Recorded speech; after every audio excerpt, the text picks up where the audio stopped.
in this video we are going to discuss about how to check a periodicity of a signal. That means whether a signal is periodic or not, that we are going to check here. So now in the last class we discussed that what is meant by a periodic signal and what is meant by a aperiodic signal.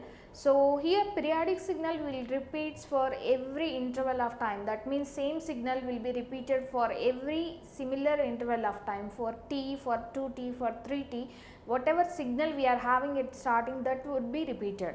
So here if that process is violated, then that is said to be aperiodic signal. Now we will check. So whatever the signals we are getting that are periodic or not, we will check here. So yesterday I already told you, in the last class I already discussed you about this periodicity, like for example, if you are adding two sinusoids with the same frequency, you are going to get another sinusoidal signal with a different frequency and maybe a periodic signal. But when you are adding two different frequency signal, the resultant may not be a signal, and definitely 90% that may not be a periodic signal. So here when we added two signals, the combination of signal may be periodic or aperiodic. How we need to check that periodicity of resultant signal, that we will discuss here. So here we are having two methods. One method is ratio method. We need to consider the ratio of fundamental time periods. So if the ratio of fundamental time periods is a rational number like 1/2, 2/3, that means integer by integer format, then we can say, so that is periodic signal. If that is irrational, the ratio, that means T1/T2 is irrational, then we can say that is aperiodic signal. So in the same way we are having second method, Gcd method. In this method also we need to check Gcd of fundamental frequencies. If the Gcd is possible, then that signal, resultant signal, is said to be periodic, otherwise it is said to be aperiodic signal. Now you can see an example. I am considering an example here.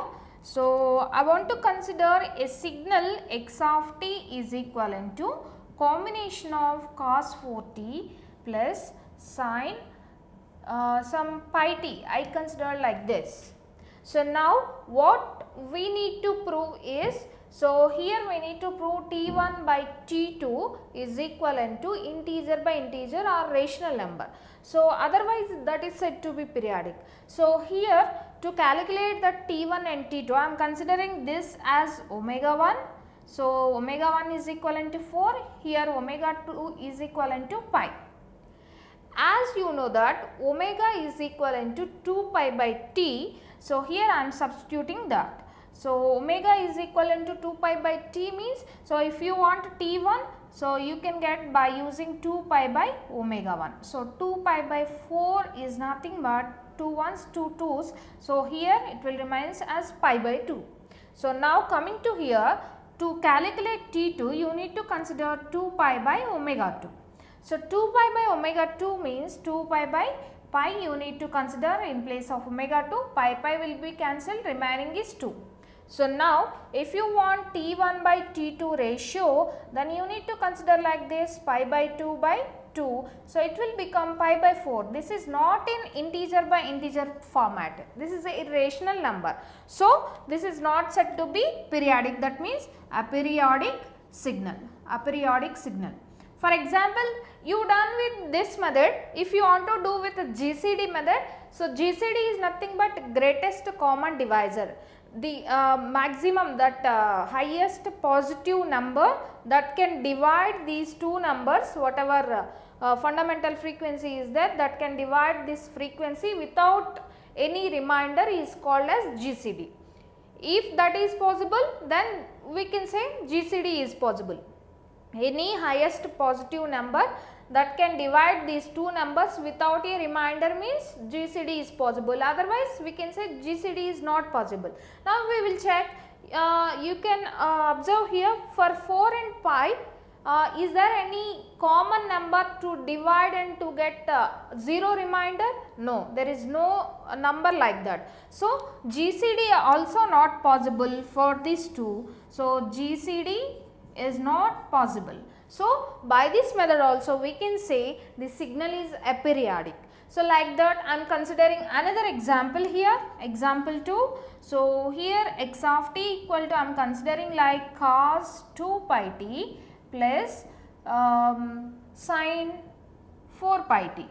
This is the signal I am considering. Here I am adding two signals. The sum of these two signals may be periodic or aperiodic. So, here how we can check that particular periodicity means by using these two methods. Here you can see the frequency of this signal is different, the frequency of this signal is different. So, that means, so when you are adding two different frequency signal, the resultant signal may be periodic or may not. So, you need to check the periodicity of the signal. When you are using two signals of same frequency, then definitely you can say that is periodic. So, here when you are adding signals of different frequency means omega equal to 2 pi here, omega equal to 4 pi here. When you are adding the two signals with a different frequency, then you need to check for periodicity. Now, why? Because sometimes the result is said to be periodic and some other times the result may not be periodic, that means aperiodic. So, here I want to check by using first method, that means, so ratio method, I want to check ratio method to check that I am considering omega 1 is equivalent to 2 pi and omega 2 is equivalent to 4 pi. So, now by this I want to get T1. So, T1 is the value equivalent to 2 pi by omega 1. So, this is equivalent to 2 pi by 2 pi, you are going to get 1 here. So, you can cancel this 2 pi with 2 pi and you are going to get 1 here, and here in case of T2, if you want T2, then you need to consider 2 pi by omega 2, T is the value equivalent to 2 pi by omega. So, if you want T2, then you need to consider 2 pi by omega 2. So, 2 pi by 4 pi you need to consider. So, 1 by 2 will come here. So, now you need to check T1. So, here and another thing you need to consider by T2. If you consider T1 by T2, what you are going to get? So, here 1 by 2 you are getting here. So, you are getting 2 by 1. So, 2 by 1 is integer by integer format only. So, the resultant signal is said to be periodic. By using first method, you can say the resultant signal is periodic. So, now you can see the Gcd method. So, I am just going to observe the Gcd of 2 pi and 4 pi. So, Gcd of 2 pi and 4 pi is possible or not means, yes, this can be possible by multiplying with 2. That means, you can multiply 2 pi, highest divisor is 2. So, you can multiply with 2. So, 1 time here and 2 times here. So, here Gcd is possible, that Gcd value is 2 here. So, Gcd is possible here by this method also you can say. So, this is by this is in rational format. So, if this is rational and Gcd is possible, we can say this is periodic signal. So, periodic signal. So, then if you are going to check the periodicity, so if this is periodic, then period may be, so here 2 by 1, right. So, 1 T1 or 2 T2 will be the period of the signal. If you consider 1 T1, what is the value you are getting? 1 here. 2 T2 is nothing but 2 into 1 by 2, there also you are getting 1. So, that is the fundamental period of your particular signal. Just you checked for periodicity.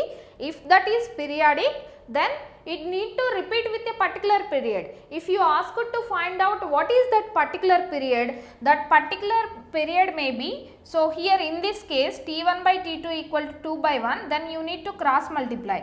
T1 or 2 T2 will be the resultant period of the signal. That means, so if you consider T1 also you are getting 1, if you consider 2 T2 also you are getting, so 2 into 1 by 2, that means 1 is the fundamental period of the resultant signal.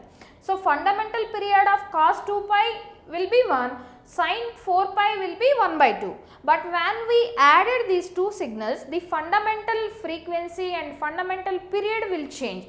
So, whatever that fundamental period means, so that is equivalent to 1 here. So, like this we need to check the periodicity and calculate the period of the resultant signal when we added two sinusoids of different frequency.